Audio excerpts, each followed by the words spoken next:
a young pilot named Frederick Valentich departed from Melbourne, Australia, on a routine training flight.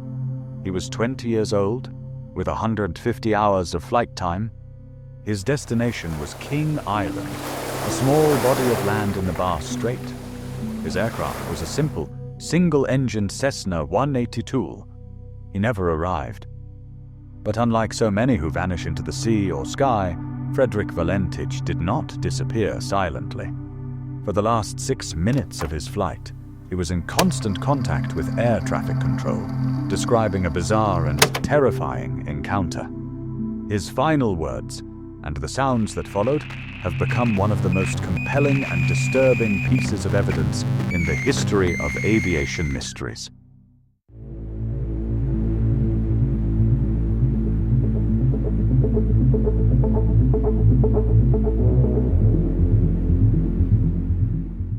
Some stories are defined by the evidence left behind, others by the lack of it. The Valentage case is unique because the entire mystery is contained in a single 6-minute audio recording. It is a transcript of a rational man trying to describe something that defied rational explanation, broadcast from 4,500 feet above a lonely stretch of ocean.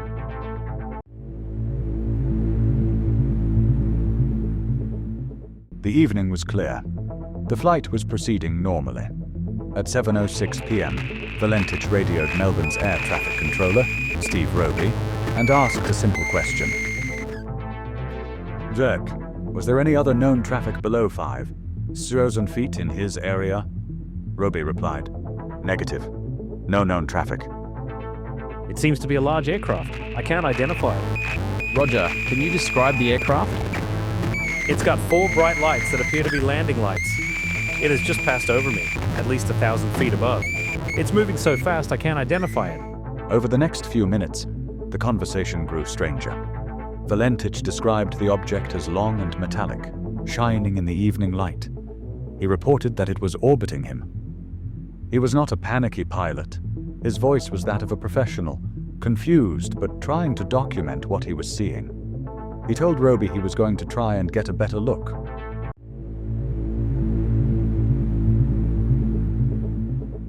The encounter then took a terrifying turn. The object vanished, then reappeared on a different heading. Valentich's confusion turned to alarm. It seems to me that he's playing some sort of game. He's flying over me 2-3 times at speeds I can't identify. Roger, what is your actual level? My level is 4500, 4500. And you confirm you cannot identify the aircraft? Affirmative. The pilot's final, coherent transmission is what cemented his case in history. His voice, once professional, now carried a distinct note of awe and fear. Melbourne. It's hovering, and it's not an aircraft.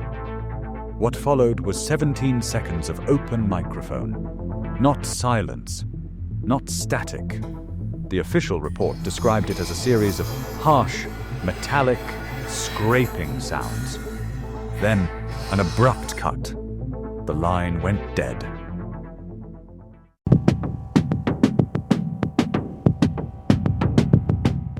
Within minutes of the transmission ending, a massive search and rescue operation was launched. Over the next 4 days, the Royal Australian Air Force led a comprehensive sea and air search. They covered over 1,000 square miles of the Bass Strait.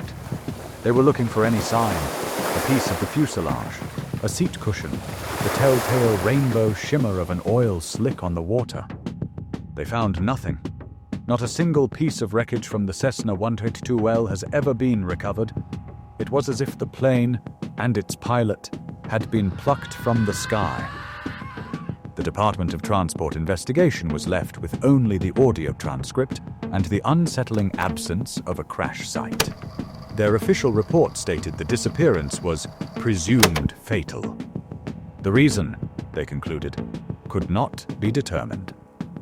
But behind the official, sterile language, rational explanations were considered, each attempting to ground the bizarre event in something mundane.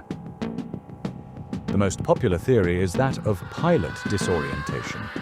They suggest Valentich, a relatively inexperienced pilot, entered a graveyard spiral, becoming so confused that he was flying upside down.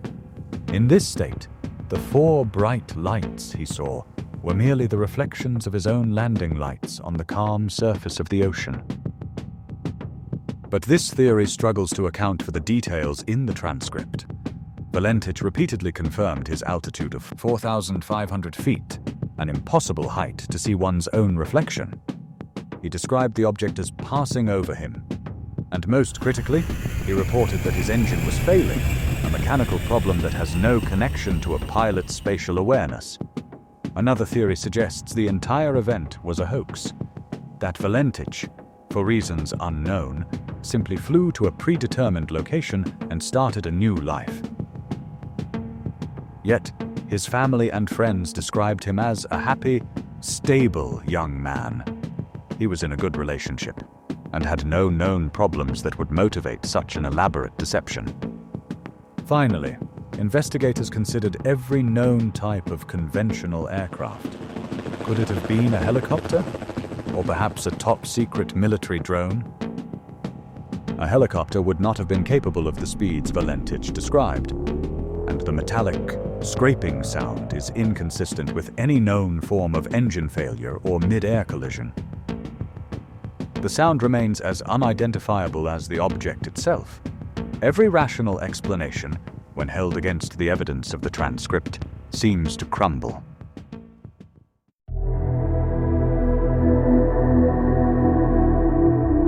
Which leaves us with what Frederick Valentich himself described: an encounter with a strange, unidentified object, metallic and impossibly fast, that toyed with him before his radio fell silent.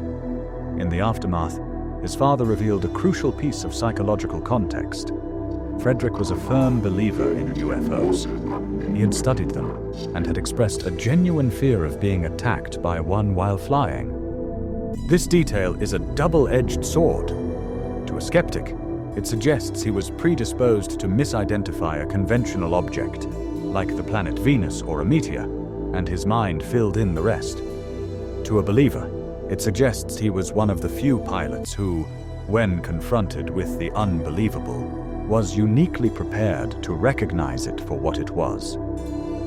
Was it a tragic, self-fulfilling prophecy, born of paranoia, or did he truly capture the last moments of an event beyond our comprehension? We will likely never know. The recording is all that remains, a 6-minute broadcast from a man, alone in the sky, describing something that should not have been there. A final, cryptic message from a flight with no destination,